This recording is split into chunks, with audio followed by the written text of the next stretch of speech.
It's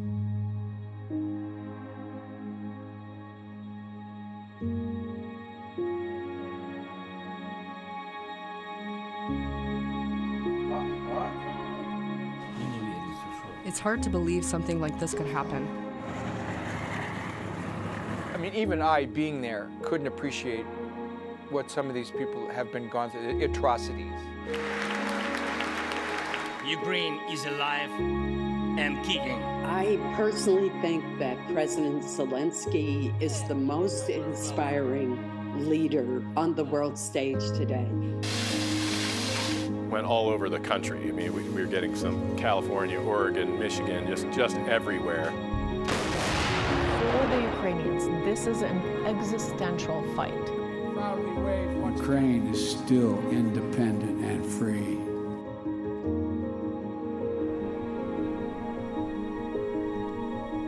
A lot can happen in 1 year, and for Ukrainians, a lot has. Their cities and towns have been destroyed by Russian airstrikes.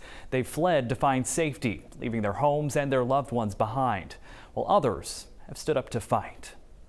Tonight, we're taking a closer look at the war in Ukraine 1 year later and how its effects have been felt thousands of miles away here in Maine.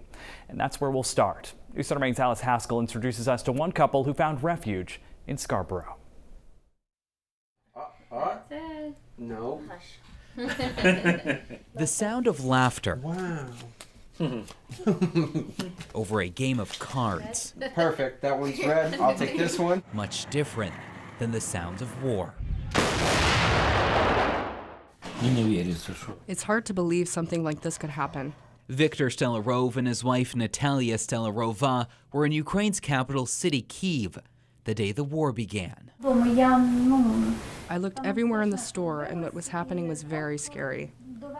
I went home. I was home until the evening. There was a lot of shooting and then explosions. I went to hide in the bathroom with the cat.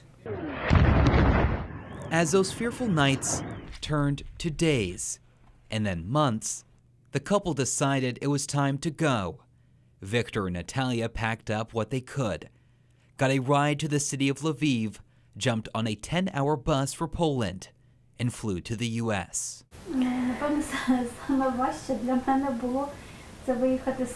I think the hardest part for me of leaving Kyiv was that we had settled down and lived there for many years in our rental apartment. They're now staying with Viktor's daughter, Lacia, her husband, Don, and their 4 children in Scarborough. And it must give you some peace of mind knowing that they're here. Yes, I love it. I'm so happy they're here. You know, I know it's sad part because of the war, but on the other part, I'm very grateful that we could give them this. Lacia says they have already found their place in the community, a new home. Natalia bakes these delicious Ukrainian cakes and sells them while also working as a nanny. Viktor can be found playing with his grandchildren in the backyard, trying to stay busy. Always doing little projects, always having fun, and I'll be like, what? I'm not sure, what's he doing now? He's planted something. All right. Don says living with his in-laws have given him and his children a chance to know family they hardly knew. It's been really cool to see what first started out as, I don't really know Viktor, I don't really know Nata, and so, like, what do you need? What do what sort of food do you want? What sort of support do you need? Viktor wanted to stop smoking, and if by wanted to, I mean... We made him. Unfortunately, it's not always smiles here. Lacia says her mother is still in Ukraine, unable to travel because of her health. I feel it's still hard, but I try to just look positive, Positives, like the fact her mother is okay. Through a GoFundMe, they've been able to send food and supplies to loved ones in Ukraine. Right, buddy. And her father and stepmother are safe here in Maine. It's good. They feed us good. Alex Haskell, CENTER Maine. Now, what they were fleeing is something few of us can comprehend. A year ago tonight, Russian tanks started to roll toward Kyiv. Missiles fell from the sky. More than 10 million Ukrainians have left their homeland since the war began, most crossing into neighboring Poland. Jay Gray was there a year ago and joins us tonight from the Poland-Ukraine border with a closer look at the ongoing humanitarian crisis there. Jay? Hey, Zach, yeah, and we're at the Medica border crossing here. It is by far the busiest since the war started. Refugees pouring through and into Poland. More than 1 million have come through these gates. It continues even today, and all of them for the last year with the same question: what comes next? They have seen the horrors of war firsthand. Almost immediately, we saw tanks, BMPs, soldiers right outside our windows. Bombs and mortars tearing holes in their cities and villages. Russian troops moving in. She is 73, and she and her husband had to live in the cellar for 7 months, hiding there. There was hardly any food. In the last year, close to 10 million Ukrainians have been forced from their homes and homeland, most with just a backpack or suitcase, carrying all they have left from their lives before the war. Photo albums with all the photos, grandparents, kids, grandkids. We left them all behind.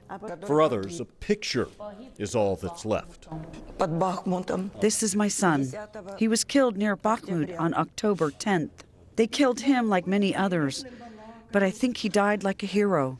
Grieving, scared, uncertain of their future, and in an unfamiliar place, unable to speak the language. For many, their only safe place is a UN Community Refugee Center. The idea is really to bring everybody together. The centers provide counseling, childcare, Polish language classes, legal aid, and in many cases, desperately needed financial help. We want to have activities and services for everybody. But perhaps the most important service here is the chance for survivors to be together again. We are surrounded by kind people who we really trust. It's just like our own house. We feel like home with all these people around us. All so far away and uncertain about the home they left behind. Yeah, and a look now at some of the changes over the last year. The border's become a bit of a revolving door. You can see all these cars, trucks, semis, vans, even buses lined up. They're going into Ukraine, many of them bringing much needed supplies and materials, some going to the front lines to join in the fight there, while we still see families coming into Poland looking for safety and, Zach, some support as well. Of course. And Jay, what do those on the ground in the region think will happen in the next several months? Well, they're concerned the numbers are going to go up. Let's talk about what we have in country right now. At least 5 million Ukrainians who don't have a place to go, who have no home, displaced in Ukraine. So you've got to figure some of those will make the trip. And then most military analysts tell us that they expect the war to really escalate over the next several months, especially as we get into the spring and the ground troops can participate more, tanks will be more involved. And so they believe that will drive the number of those trying to flee the fighting as well. And so unfortunately, it looks like at this point, there's no real end in sight to the humanitarian crisis, just like, Zach, this war. Jay Gray along the Poland-Ukraine border tonight. Thanks so much. And still ahead, today's top stories in your evening rush and your forecast. And later, we speak with Maine senators who have both traveled to Ukraine in the last year. Why they say they're still calling for more U.S. aid to the country when this special edition of New Center Maine at 11 returns.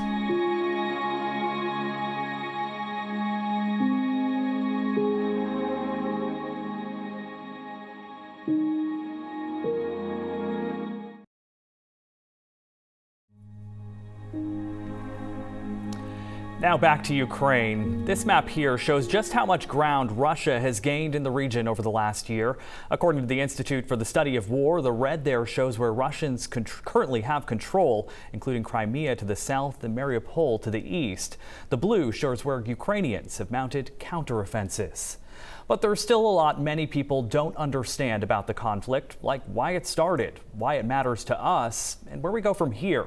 That's why we turn to Mariana Bujarin from South Berwick. She's a senior research associate at the Harvard Kennedy School Belfer Center. Our producer Luke Saccone sat down with her.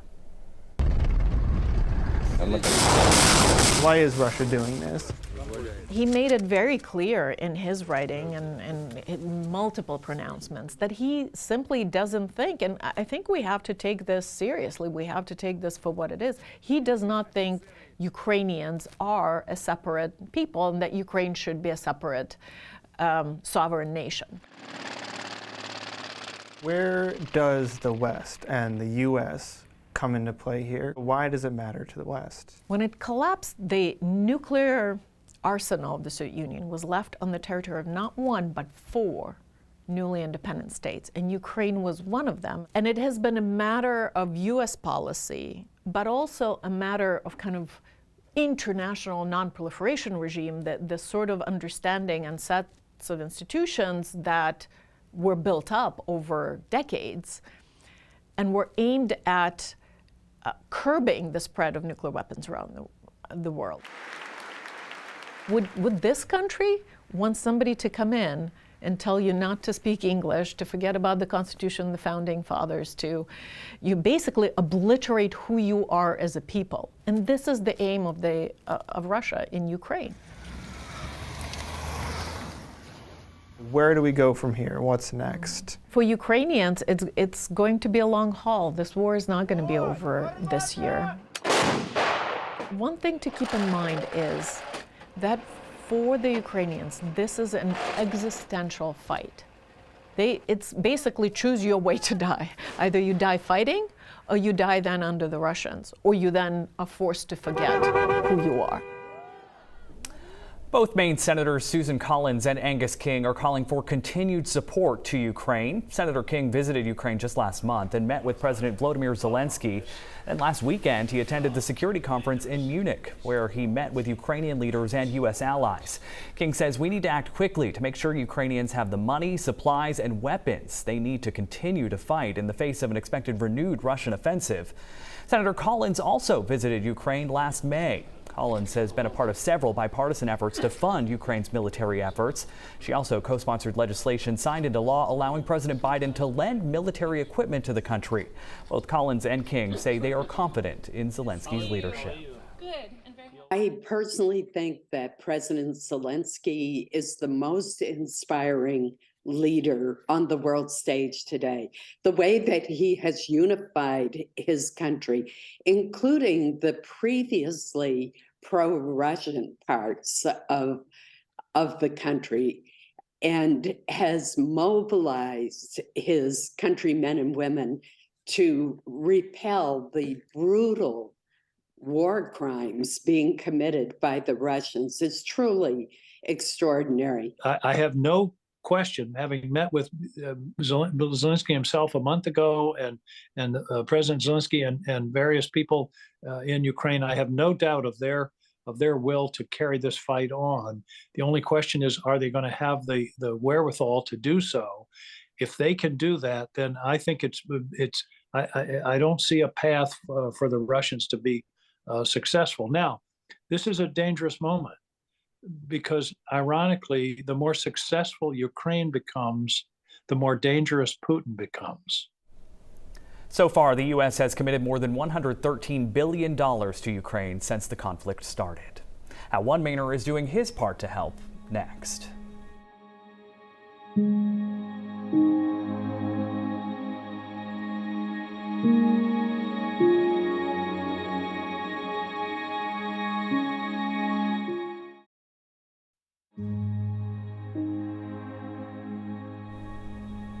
From the moment Russians invaded Ukraine, people all across the world came together to help, including here in Maine. I got to meet one man from Bethel who has found purpose giving back to a country thousands of miles away. Here on the slopes is where George Fox finds meaning. It's just so much fun. As a volunteer with Maine Adaptive at Sunday River, he helps give people with disabilities the same feeling. It's service. That's part of life, is doing things for others. But it's some 7,000 miles away where George found that meaning in a whole new way, on the streets of Ukraine. This was a school that had been bombed out. George says he made it to the country in February of 2022, almost by accident, when a trip to visit a friend in Poland happened just as Russian troops were invading. And I said, I'm going to the border. I'm going to just help. I know I can do something. Once he made it to the Ukrainian border, he found crowds of people, all with the same goal, to get out alive. There was no panic. There weren't people that were freaked out. These were people almost expressionless that were fleeing terror. Fox says he used his rental car to shuttle family after family out of the country. Women, children, pets, with their lives packed up in suitcases. As weeks passed, he says he made more and more connections with other aid workers from all over the world, and he was asked to do a supply run into the city of Lviv. That's when the reality of war really sank in. I looked, and here's this big black smoke right on the other side of these buildings, and it was the very first missile strike that Lviv had taken. I mean, even I, being there, couldn't appreciate what some of these people have been gone through, the atrocities. It's what keeps George going back. He's made a total of 3 trips in the last year, helping however he can, like delivering essential supplies to hospitals and schools. And he's not doing it for the praise or the glory. He's doing it for the people. They just do what they got to do. And the thing is, they're pissed. They are pissed. And that is what is driving them to maintain their determination. Which is why, even in the peace he's found here in the Maine mountains, George is determined to one day return to help some more. That's his mission. That's his meaning. I know I'll go back. I just know it. George says he believes the U.S. and other allies need to keep helping Ukraine, and as he said there, he will eventually go back, not to just help, but to rebuild. All right, don't go anywhere. If there's any good this war has done, it's bringing people together in support of Ukrainians. One way many are doing that is with the Ukraine flag, thanks to one company in Maine.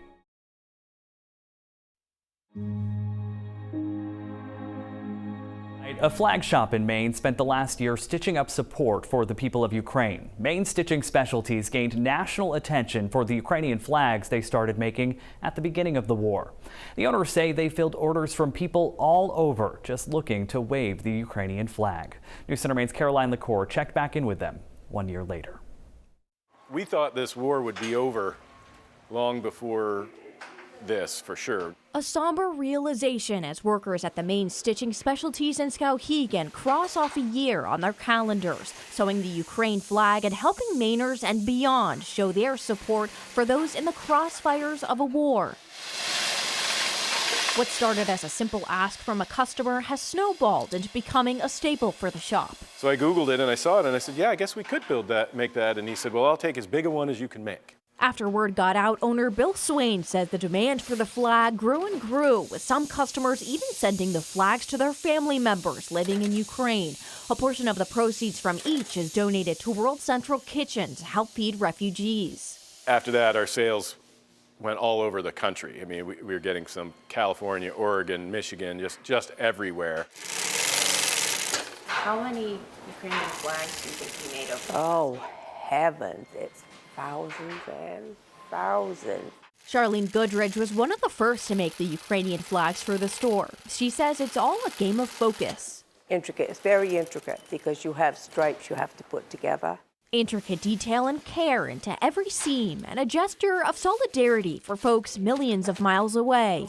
Very important to hang the Ukrainian flags because we need to support them. Here it is, we're still filling orders every day for Ukraine flags. In Skowhegan, Caroline LaCour, News Center Maine. Just incredible. So even in what seems like the darkest of times, people in Maine and around the world have stepped up, sending ripples of support and shining a little light. As Ukrainians continue to fight for freedom, facing unimaginable loss, tonight strangers in cities from every corner of the globe are uniting, calling for an end to the violence, and most importantly, showing strength. That's going to do it for us tonight on this special edition of News Center Maine at 11. Thanks for watching, and take care.